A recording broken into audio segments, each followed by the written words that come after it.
Humentong patnubay at gabay ng magulang ang kailangan. Maaaring may masiselang tema, lengguwahe, karahasan, sexual, horror o droga na hindi angkop sa mga bata.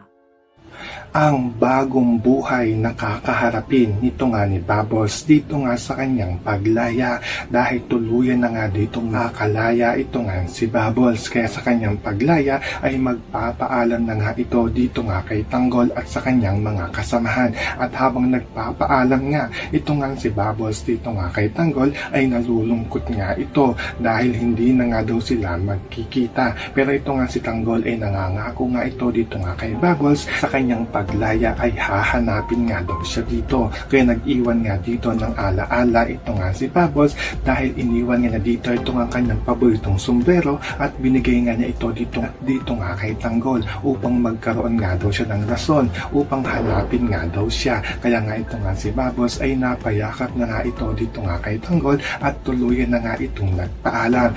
Sa paglabas nito nga ni Bubbles ay agad nga niya ditong hahanapin ng kanyang lola dahil ito na nga lang kanyang lola ang natira dito nilala niyang pamilya. So pakakaabangan nga natin dito ang paglaya nito nga ni Bubbles at ang kanyang kakaharapin sa kanyang bagong buhay. Yan ang ating mga pakakatutukan at pakakaabangan dito nga lang sa FPJ's Batang Quiapo.